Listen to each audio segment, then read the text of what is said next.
I knew that my first video in October had to be a big one. And I thought, well, I love horror, but my favorite genre of horror is the slasher.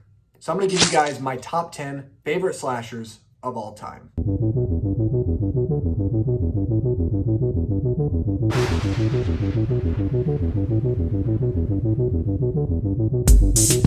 Now, this is my list. This doesn't necessarily mean that these are the best slashers of all time. I do consider some of these the best slashers of all time, but especially my number one, I think it's the best slasher of all time. But these are 10 slasher films that I truly love, and every Halloween, I like to watch these movies and be able to reminisce on why I love this genre so much. So, before I get into my list, let me know your guys' list down below, your top 10 or 5 or maybe just your favorite slasher or slasher films of all time.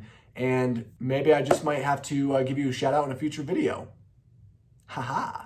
Without further ado, let's slash this list. I wanted to give a couple of honorable mentions. I have 4 honorable mentions because these are movies that are all very close to my top 10, but yet they didn't make it over that threshold of my top 10, so I'm going to give you these very briefly. My honorable mentions are Wes Craven's A Nightmare on Elm Street, Haunt from 2019, Tucker and Dale vs. Evil.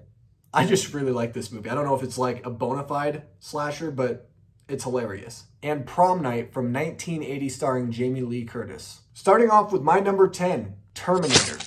That's right.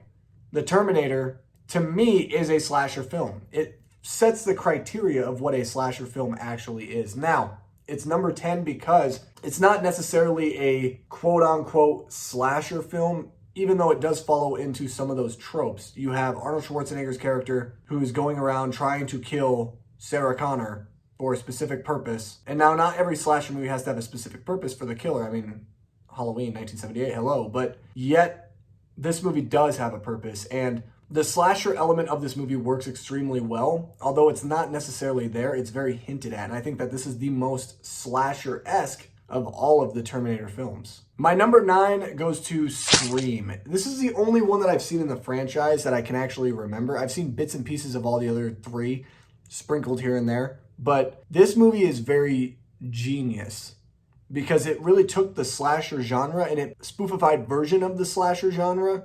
It was able to make fun of its own tropes and its own self and be very self-reflective in that way. But it's also a very good film that has an absolute great final girl in Sydney. She is really the center of this franchise. I can't see a Scream movie ever moving forward without her in it. It just would be like not having Sylvester Stallone as Rambo or Harrison Ford as Han Solo.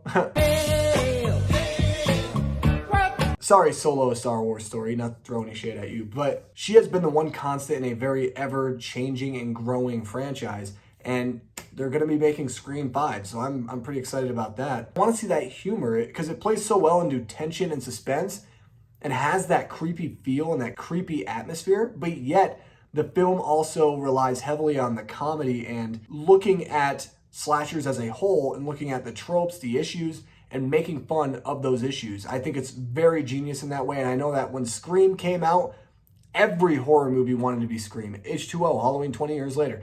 That movie is literally just like the biggest Scream supporter. I mean, that movie tried to be Scream, but it wasn't. It's really changed the scope of the slasher genre then and now, because even now, there's still movies that try to hit that same formula, that same criteria that Wes Craven was able to do so geniusly with Scream. My number 8, A Nightmare on Elm Street 3, Dream Warriors. This is not the ideal pick. I know a lot of people would choose the classic Nightmare on Elm Street, which I do love that movie.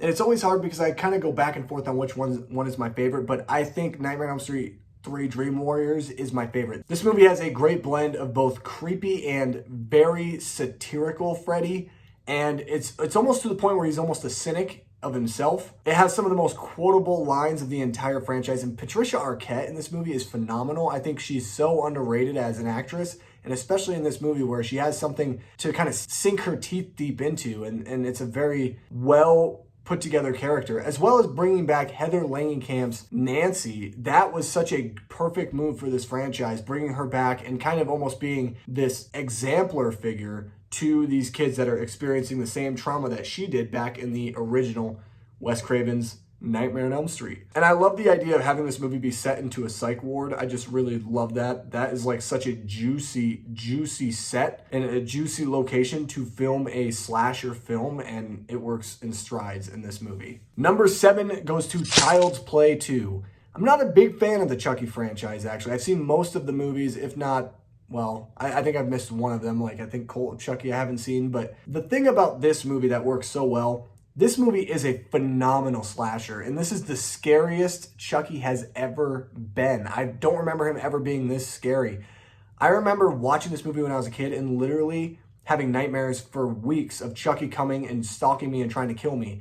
I also love the fact that Andy in this movie is a lot better of an actor. I will kind of say that because in the original movie, he's kind of a little cringy with some of his deliveries and the way that he kind of presents himself on screen. This movie has probably the best substance. It has definitely the best third act of the entire franchise.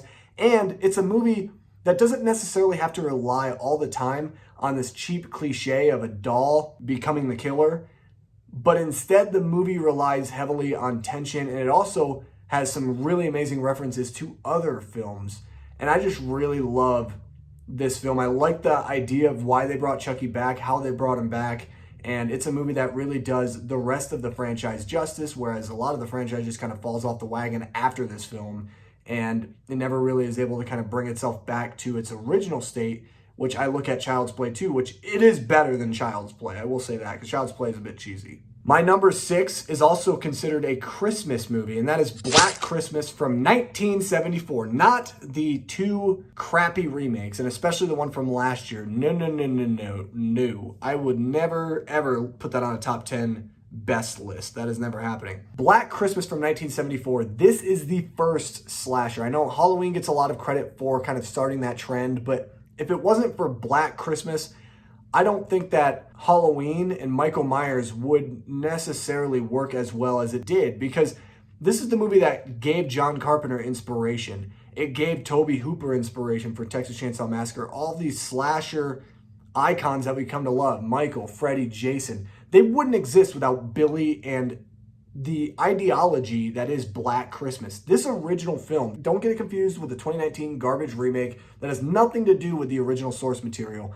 This movie is incredible. It's deep. The characters are very meaningful. It's probably one of the best narratives out of any of these slasher films that I'm listing off right now, except for maybe like 2 or 3 that are higher on this list. This is a movie that has a lot of stakes, and the women in this movie are so strong. I mean, they're given such great meaty roles, and they don't have to shove the feminist agenda in your face every 5 seconds. It's a movie that is very feminine, and the reason why it's so feminine is because that they don't try to shout the message from the rooftops. The message is able to kind of be layered inside of the very well-constructed narrative that this film offers. And it's, to me, one of the best slashers of all time, because really it's the first slasher, and it's also a movie that I don't think a lot of people have seen. So definitely go check out Black Christmas 1974 if you have not. Number 5 goes to a movie I've talked about a couple times already on this channel, and I'm going to talk about it once more, and that is Sleepaway Camp.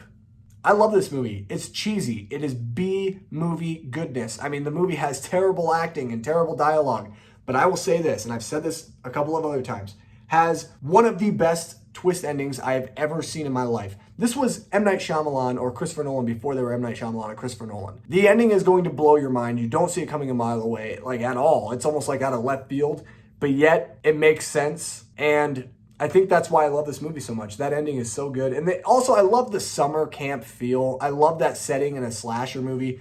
Anytime that there's a summer camp involved with a slasher film, you know the movie's going to be a good time, because you get to see these kids. They're kind of, rebellious, and they kind of say certain things that kids really actually say in reality.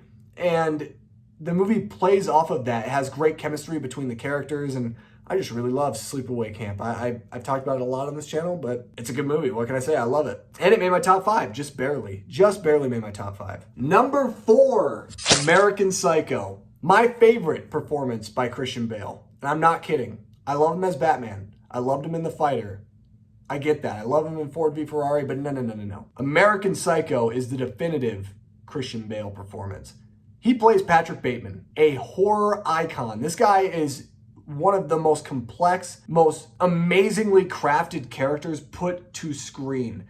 I love this character of Patrick Bateman. You don't know if he's truly insane and losing his mind or if he actually did all these heinous things, but that's what makes the movie so intelligent, so smart. It is a black comedy, but it plays the slasher genre so extremely well. It's a very different slasher film because a lot is revealed to you. I mean, a lot of other slashers, it's kind of like a lot is unknown about these killers, right? But Patrick Bateman, we actually get to see him. He is the main focal point of this movie. And he just goes around killing people just because he's insane. Who doesn't love that premise? I need to watch this movie like tomorrow. This movie's so good. I need to watch it. Rounding out the top 3, we have Friday the 13th Part 4, the final chapter. There are a lot of Friday the 13th movies, but this is by far the best Friday the 13th movie. It's not even close in my opinion. Number 1, we get Crispin Glover's beautiful dance. Just look at this.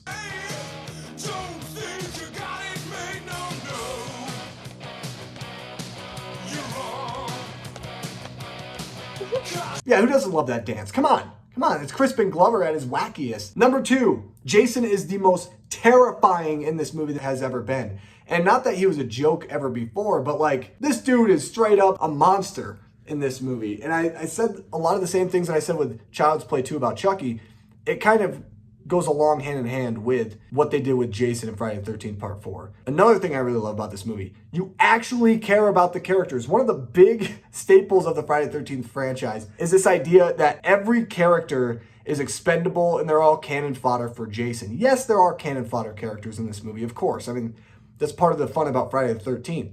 But you actually care about these characters. Like, these characters actually have some moral dilemmas, some moral problems that they're going through in their lives. And so, like, when they die, you feel a little bit more connected. You feel a little bit more saddened by the fact that these characters are dying and that they're just not being thrown to the slaughter like every other Friday the 13th movie. This movie tries to get out of the conventional side of what the Friday the 13th franchise is, and it does it in strides. Also, Tommy Jarvis is introduced in this movie. Number 2, Halloween 4. The Return of Michael Myers. I love this film. I think I've talked about this in the past. This is my favorite Halloween sequel. There is no other Halloween sequel that to me resonates so much with the actual franchise and the lore of Michael Myers. This movie's brutal, and Myers in this film is not to be messed with. I mean, yes, the mask looks pretty awful, but I can get past that because this movie, again, has a really good twist ending, just like Sleepaway Camp. And it's a movie that, to me, I find myself more and more invested every single time I watch this film. I find something different that I like about it in every single viewing. It is the most Halloween atmospheric film since the original. The atmosphere all feels like October to me, and it's just great. Literally, Myers kills like 14, 15 cops in one building. I mean, he's brutal in this film. Before I say my number 1, make sure you guys hit that like button down below. It really means a lot, and it shows that I need to make more videos like this. But anyway, my number 1, no surprise to anybody. This should literally be no surprise. You guys could guess it right now. Yeah, the best horror film ever made. John Carpenter's classic Halloween is a movie that everybody needs to watch. If you have not seen it, you're missing out. You really need to watch it. It's one of my top 5 favorite films of all time. It's a movie that every single time I watch it, I love it more and more. Is it a slower slasher? Yeah, it's slower, but that patience, that slowness to the film makes the movie get under your skin that much more. Michael Myers is my favorite icon, one of my favorite characters in all of film history. He's a character that in this movie is so distinct and so unfamiliar. We don't know anything about him. Why does he kill? Because he enjoys it. He stalks his prey. He follows his prey all throughout the day. And that tension rises and continues to build and build and build. And this is one of the only movies to ever truly give me nightmares and haunt me forever. Every time I watch this movie, I still feel like there's someone watching me as I'm watching this film. And it's only because of the mastery behind John Carpenter, his iconic character of Michael Myers, this iconic simple story, and the iconic score that is hands down the best horror score of all time. Anyway, guys, that is my list. What is your list? Again, let me know down below in the comment section of this video. Did I leave some off of my list that you wish that I would have put on there? Let me know your guys' thoughts. Thank you guys so much for watching. Again, make sure you drop a like on the video if you enjoyed it. Consider hitting the subscribe button for more content just like this. We post content pretty much like 2 or 3, 4, maybe even 5 times a week. So you definitely don't want to miss out. Anyway, guys, thanks for watching, and I'll see you in my next video. Peace.